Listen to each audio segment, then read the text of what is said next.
Gente, na última terça-feira, fui levar a Marina, 7h pouca no colégio, sempre ligo o rádio para ficar atualizado sobre as notícias, e comecei a acompanhar aquele caso do tomador de reféns, que alguns gostavam de chamar assim, ao invés de chamar de sequestrador, tem uma questão técnica aí, mantendo 37 pessoas reféns dentro de um ônibus na ponte. E aí, aquela situação em que vidas estavam em risco e uma situação dramática se estabelece e causa um transtorno em toda a cidade, um transtorno em todo mundo que estava ali, e quem estava de longe também assistindo, angustiado, preocupado com o que seria daquelas vidas. Um homem totalmente transtornado mentalmente, fazendo uma loucura e pondo em risco a vida, além dele próprio, de 37 pessoas.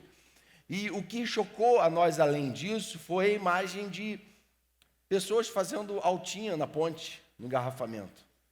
Pessoas soltando cafifa. Pessoas que a gente não se pode dizer que elas não sabiam do que estava se passando, porque todos os rádios noticiavam, a notícia correu rápido, que estavam ali se entretendo diante do sofrimento alheio e da possibilidade de 38 pessoas explodirem a qualquer momento. E a gente percebe, na verdade, que há uma dessensibilização, uma insensibilidade da sociedade diante do absurdo, diante da tragédia, diante da maldade, da perversidade, da crueldade, de coisas que podem estar acontecendo do nosso lado e a gente está totalmente anestesiado para aquilo. Esse é um risco que a gente corre. A gente, como ser humano, avançou muito em ciência, não é? A modernidade trouxe muito avanço científico, inclusive na área das ciências humanas, e ao invés de todo esse progresso trazer para nós uma evolução e uma capacidade de ser mais humano, isso não aconteceu. O que a gente percebe é que a sociedade cada vez vai piorando em termos de sensibilidade humana, e há uma banalização desenfreada da violência. A gente já se acostumou a viver com isso e a conviver com o absurdo. E, em parte, a gente acredita que isso tem a ver com pensamento hedonista. Alguns de vocês já conhecem essa filosofia grega antiga, de um tal de Edom, que propunha que o prazer é o fim último da existência no mundo. Então, a vida humana, ela ganha sentido quando ela é vivida debaixo de muito desfrute de prazer. E o prazer se torna um ópio da existência, e a pessoa passa a viver buscando prazer para que a vida dela tenha sentido. Então, se eu sofro, logo minha vida não tem sentido nenhum. E eu vou cometer um ato louco desse tipo, como que um homem, 2 dias depois, na quinta-feira, talvez nem todos tenham ficado sabendo, ateou fogo no ônibus da Barata Ribeiro, em Copacabana. E pegou uma faca e quando ele ia se esfaquear, as pessoas seguraram ele, completamente louco também. As pessoas vão adoecendo diante de uma cultura hedonista que muitas vezes não sabe lidar com o sofrimento. Será que a gente pode dizer que a gente sabe lidar com o nosso próprio sofrimento? A gente muitas vezes não sabe. A gente vive numa cultura em que é sempre tempo de rir, nunca é tempo de chorar. É sempre tempo de saltar de alegria, nunca é tempo de prantear. Foi isso que Salomão ensinou para a gente. Tem tempo de saltar de alegria, mas tem tempo de prantear, tem tempo de rir, mas tem tempo de chorar. Mas a gente quer que o tempo todo seja tempo de rir e tempo de saltar de alegria. Mas quando a gente se volta para a palavra de Deus, essa cultura hedonista e essa filosofia de vida não se sustenta. O cristão não pode ser alguém que vive a vida e busca o sentido para a vida no prazer. Não pode ser alguém que se sente inferior ou pior, ou cuja vida não tem sentido mais, porque não tem mais sentido sensações prazerosas o tempo todo. Não pode ser refém desse ópio. Deus, num dado momento em que o povo havia se rebelado contra ele, Deus então manda o povo para o exílio. E aí ele fala para Jeremias, olha, fala para o povo que não tem jeito, a rebeldia deles levou eles ao sofrimento e ao exílio. E mais do que isso, Jeremias, faz o seguinte, contrata carpideiras, contrata pranteadoras profissionais, está lá em Jeremias 9. Contrata mulheres que sejam de tal forma habilidosas em chorar, em provocar choro e tristeza, que finalmente meu povo vai diante desse cenário com um monte de mulher chorando e suplicando, meu povo vai se quebrantar? Quem sabe? Muito estranho para a nossa cultura isso. Mas Deus coloca o choro no seu lugar. E Jesus diz lá nas bem-aventuranças de Mateus 5, bem-aventurados os que choram, porque serão consolados. A Bíblia nos apresenta Jesus, um Deus santo, perfeito, encarnado, chorando. O choro evidencia muitas vezes sanidade. Tem gente que acha que quando chora está demonstrando, algum tipo de adoecimento da alma. Mas na verdade, pelo contrário. Muitas vezes a ausência de choro pode demonstrar uma alma petrificada, endurecida, insensível e que não tem trabalhado bem a sua própria humanidade. E a narrativa de Jó, ela nos leva a pensar nessa questão do sofrimento com muito mais profundidade do que normalmente a gente costuma pensar. Nos faz enxergar os sofrimentos que todos nós, 100% aqui, já enfrentamos ou temos enfrentado e ainda enfrentaremos numa perspectiva totalmente diferente. Alguns, talvez a maioria, já conheça a história de Jó, que perdeu esposa, irmãos, não perdeu a esposa, perdeu os filhos, perdeu todos os seus bens, toda a sua riqueza, e depois fica doente, a ponto de quase morrer. Fica doente e então seus amigos cercam ele e começam a acusá-lo, fazer acusações das possíveis razões para ele enfrentar tamanha tribulação. Os amigos de Jó, na verdade, enxergavam a coisa de uma perspectiva humana, não é? Então, nessa perspectiva humana, sofrimento é sempre consequência direta de algum erro. Você está sofrendo porque merece. Nós temos bons conselhos para você sair dessa situação. Nós somos pessoas que até nos compadecemos de você, mas nós queremos dar lições a você a respeito do que seja sofrimento, das razões que te levaram a essa tragédia existencial. Os amigos de Jó eram os teólogos da prosperidade da atualidade.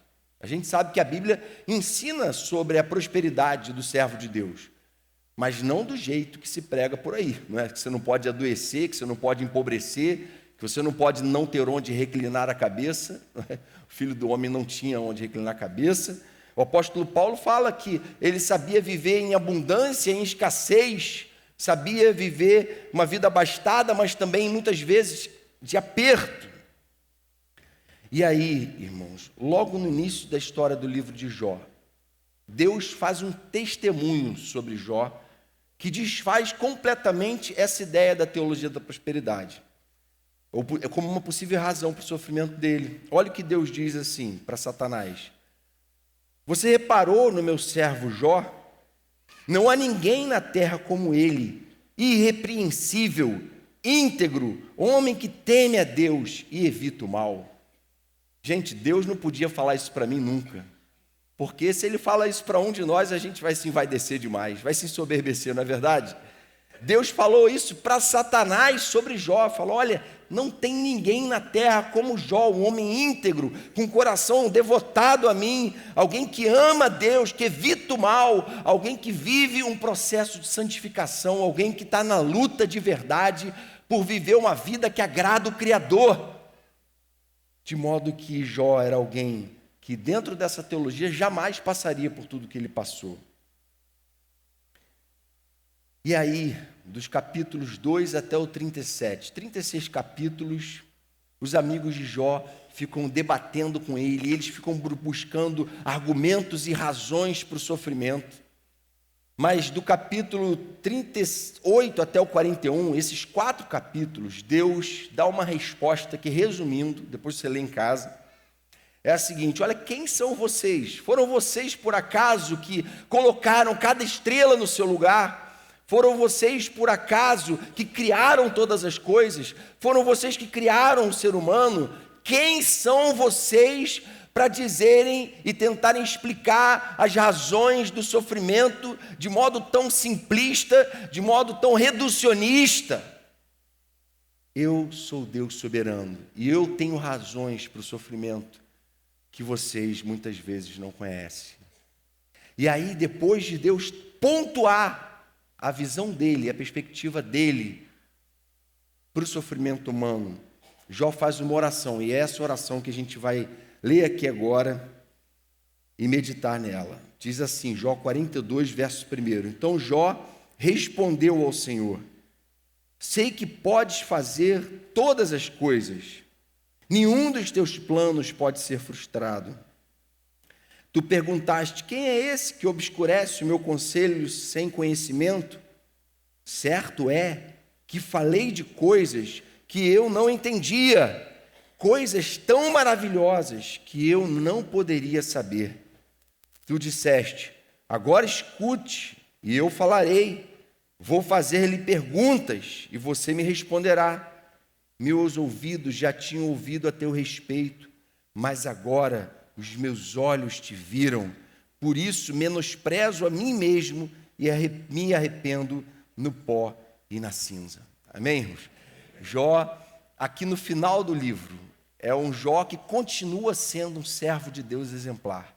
Mas havia uma revolução, na perspectiva, na visão dele mesmo, Deus tinha feito uma revolução no coração dele e ensinado para ele lições que ele até então não havia aprendido. E algumas lições que ele aprendeu, a primeira delas é que o nosso sofrimento pode estar na agenda de Deus para nós.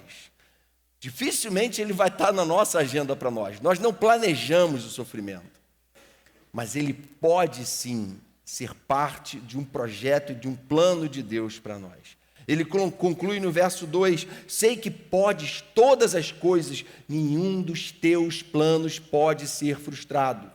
Deus, eu estou chegando depois de todas essas experiências dramáticas, e a conclusão que eu chego é que o Senhor é soberano sobre a minha história, sobre a minha vida, sobre a minha família, sobre o meu coração, e nenhum dos teus planos pode ser frustrado. E muitas vezes eu tenho conquistas que eu não mereço, porque estavam nos teus planos. Mas outras eu tenho sofrimentos e dores porque eu passo, que eu também não entendo e não explico, mas elas estavam nos seus planos. Só o Senhor sabe o que é melhor para nós. E Deus então, na sua soberania, cercou primeiro Jó de uma situação muito favorável. E da mesma forma, num outro momento, cercou Jó de tribulação. E às vezes a gente age como se Deus estivesse comprometido com o nosso projeto, com a nossa agenda. Mas Deus não está. Passamos a nos sentir protagonistas da história, mas sequer somos protagonistas da nossa própria história.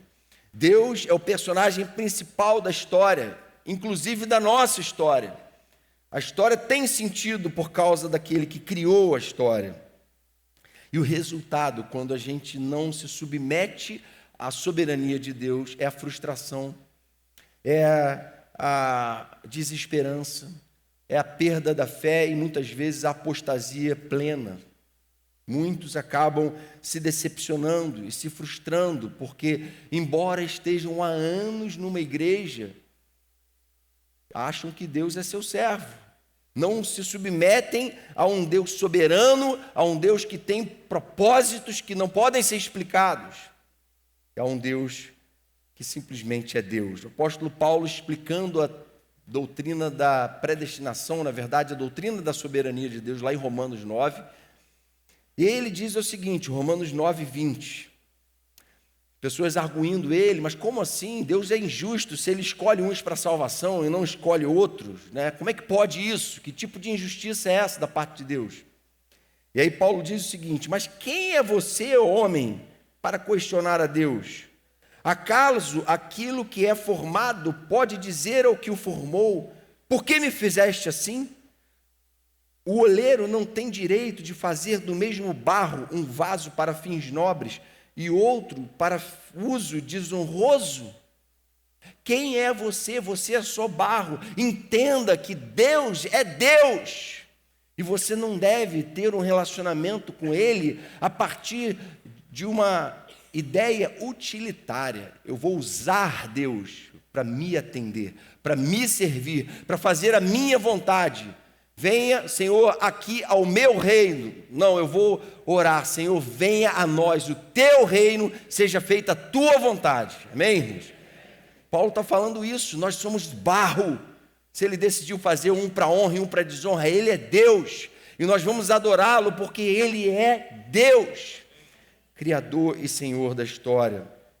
Ou seja, mesmo que o sofrimento não esteja em nossa agenda, ele pode estar na agenda de Deus para nós por razões que só Ele conhece. Quando Deus enviou o povo dele para o exílio babilônico, naquele momento o povo entendeu aquilo muito mal, mas a resposta de Deus para o povo, preparando ele, foi, sabe qual? Está lá em Jeremias 29, quando Deus manda Jeremias escrever uma carta, preparando o povo, dizendo assim, olha, vocês vão ter que ficar aí mesmo. Tem uma razão e um propósito para o exílio. Mas olha o que ele diz, Jeremias 29, 11. Porque sou eu que conheço os planos que tenho para vocês, diz o Senhor. Planos de fazê-los prosperar e não de lhes causar danos, planos de dar-lhes esperança e um futuro. Amém, irmãos? Sou eu que sei o que eu estou fazendo. Para vocês ir para o exílio, sofrer debaixo de uma nação inimiga, é o pior dos mundos. Mas eu sei que não é. Eu sei que muitas vezes a pedagogia do sofrimento é inevitável. Tamanha a dureza do coração de vocês. E ainda hoje, nós também experimentamos essa mesma dureza que estava lá no coração do povo. E muitas vezes Deus também permite que a gente passe por dores e sofrimentos que a gente não explica. Deus fala através de Isaías, em Isaías 55, 8, os meus pensamentos não são os pensamentos de vocês, nem os meus caminhos são os seus caminhos. Nem os seus caminhos são os meus caminhos. Os meus pensamentos são mais altos, mais elevados. Fui eu que criei vocês. Eu sei qual é o propósito da existência de vocês. E muitas vezes eu vou permitir o exílio, a luta, o drama, a tragédia, para fazer vocês terem um caráter moldado cada vez mais à minha semelhança e ao propósito que eu tenho para a vida de vocês. Como C.S. Lewis disse, não é aquela frase que ficou bem batida, né? A dor é o megafone de Deus.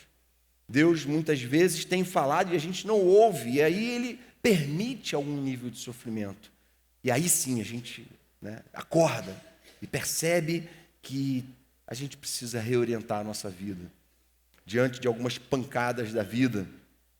E algum dia todos nós vamos passar por alguma delas. Nós tentamos consertar as coisas sem sofrimento.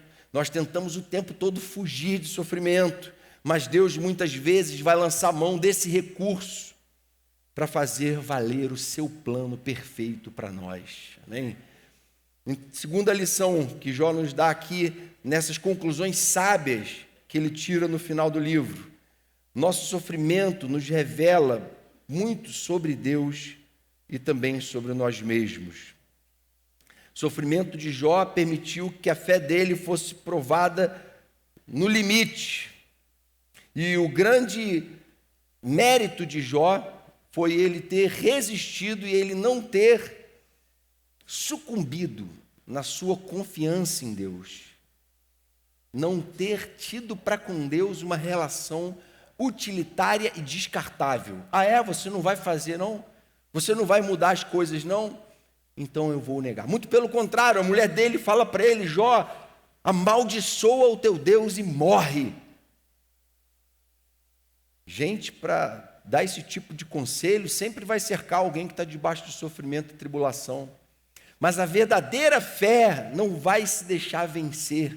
Sabe por quê? Porque ela está fundamentada no fato de que Deus é Deus.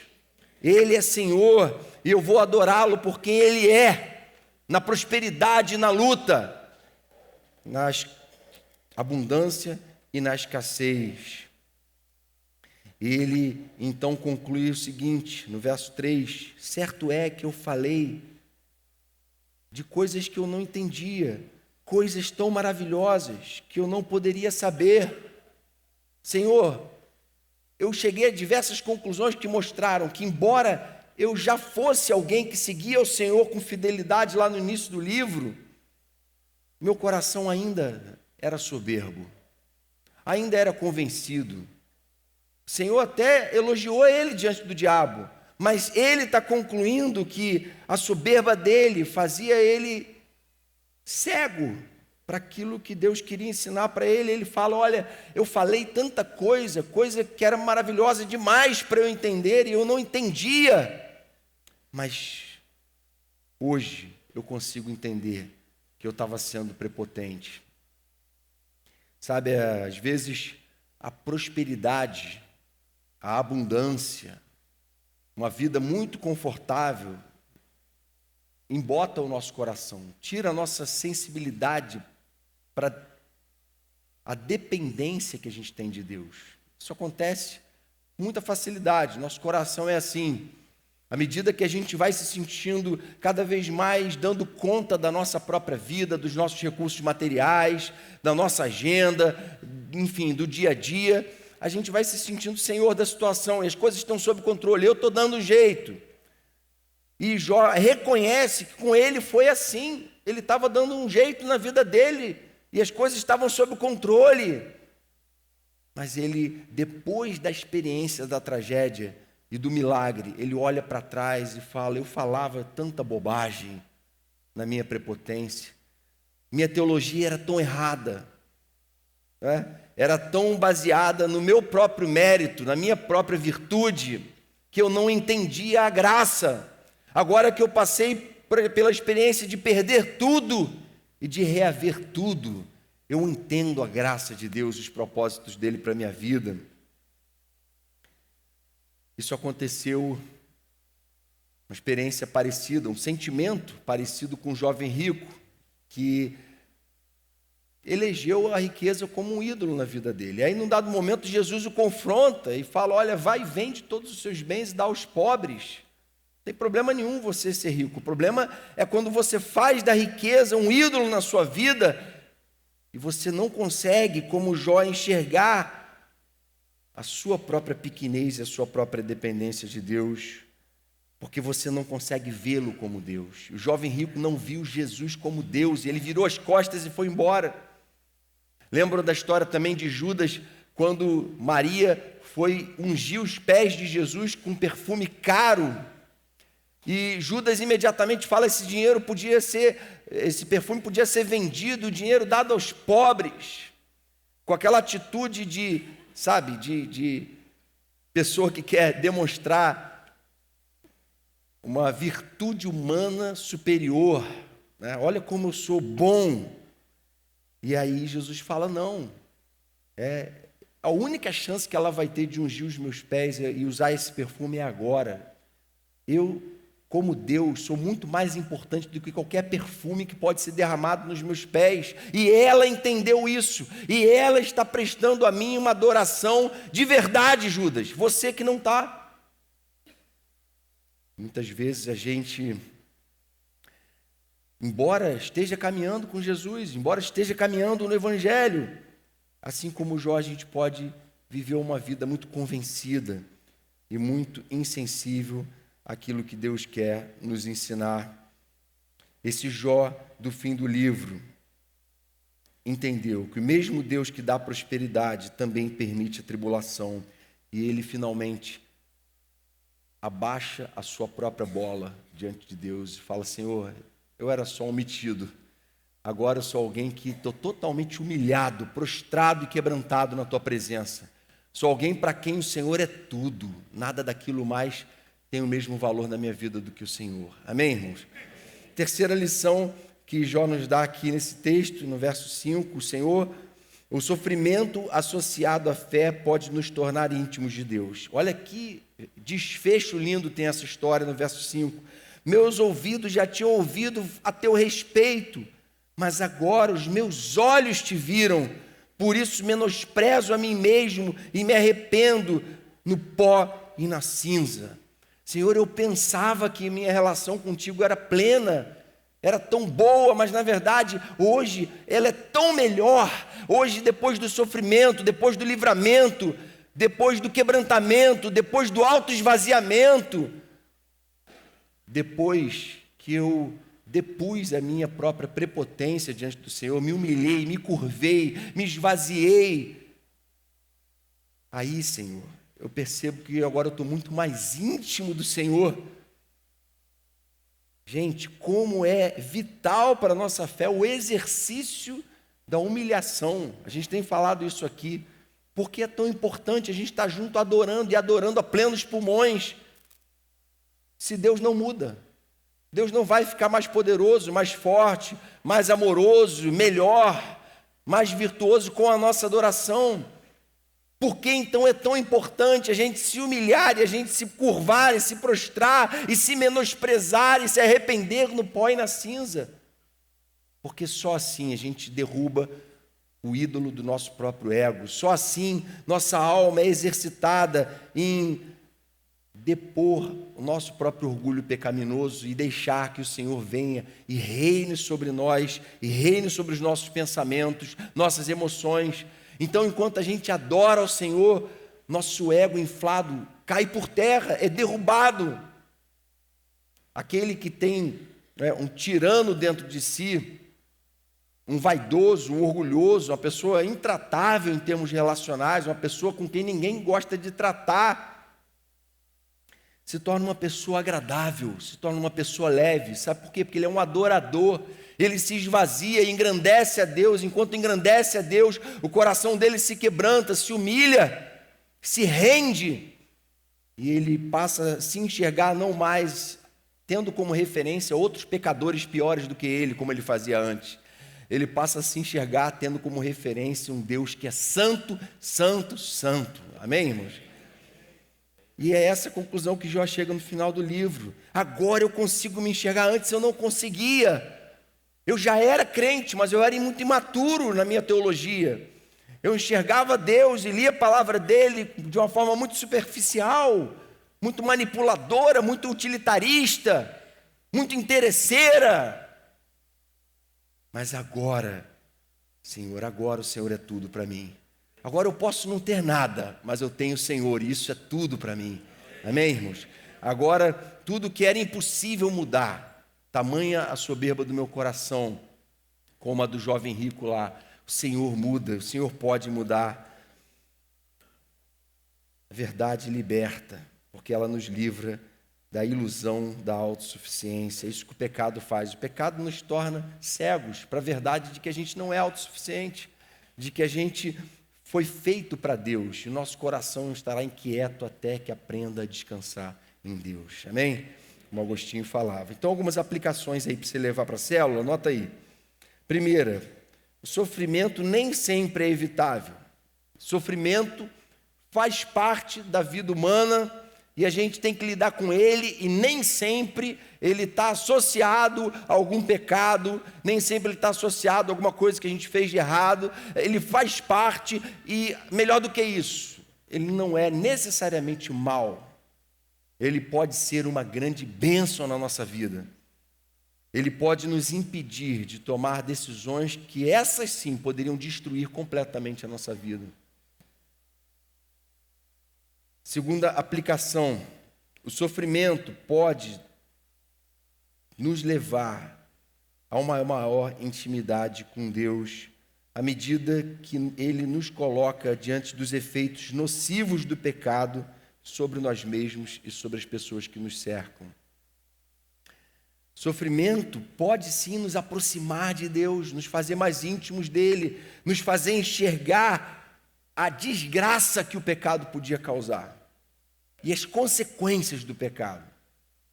Quando alguém faz mal para a gente discerne o mal que a pessoa está fazendo. Ao invés de a gente ter um coração vingativo e querer revidar, pelo contrário, a gente se compadece, se entristece e olha para a pessoa e diz: olha que desgraça que o pecado faz. Olha que tragédia se eu resolver me vingar. Vai ser violência que só gera violência. Vai ser mal que só vence mal, que só é vencido pelo próprio mal, na verdade. Por isso Paulo diz: não se deixem vencer pelo mal, mas vençam o mal com o bem. Então, o sofrimento nem sempre é inevitável. O sofrimento pode ser algo muito bom da parte de Deus, e invariavelmente é para aquele que tem um coração quebrantado e sabe que todas as coisas cooperam para o bem daqueles que amam a Deus. Amém? ele pode nos levar a uma intimidade muito maior com o Senhor. E uma última aplicação aqui: o sofrimento pode fazer parte de um projeto muito maior de Deus para nós. A gente jamais pode imaginar onde isso vai levar a gente, mas Deus lá está planejando e tramando algo maravilhoso, algo indizível. Está forjando o nosso caráter para nos usar lá na frente de uma forma que a gente nunca imaginou que ele fosse usar. Amém, irmãos? Foi assim com Jó. Ele era alguém agora muito mais sábio, muito mais maduro, muito mais capaz de abençoar as pessoas, porque ele havia passado por um deserto, por um exílio, por uma tragédia. E Deus quer ensinar a gente também, sobretudo a partir do exemplo do próprio Cristo, né? Nosso Senhor, que passou por tudo aquilo e depois de tudo que ele sofreu, foi exaltado e glorificado. Ele quer que a gente também passe por esse mundo, né, com toda a pressão do pecado, com todo o sofrimento que o pecado dentro e fora de nós provoca, e no final a gente receba a coroa da glória para viver eternamente com Deus. Amém? Vamos orar? Senhor querido, obrigado, Pai, pela Tua palavra. Vem derramar sobre o Teu povo sabedoria, Pai, para a gente enxergar tudo que está acontecendo com a gente e a nossa volta, e perceber nisso meio de o Senhor nos tratar, Senhor. A gente sabe que o Senhor converte mal em bem. O Senhor permite que experiências tão ruins que a gente passa aqui venham nos fazer gente como Jó do final da história, mais quebrantada, mais íntima do Senhor. E é isso que eu te peço que o Senhor faça na minha vida e na vida dos meus irmãos aqui essa noite. Pai, essa semana que está começando, que seja uma semana de grande crescimento espiritual para a tua igreja, que a gente, Pai, aprenda com Jó a viver e a enxergar e a encarar o sofrimento na tua perspectiva, o sofrimento segundo o próprio Senhor. Em teu nome que te pedimos, Jesus. Amém, Pai.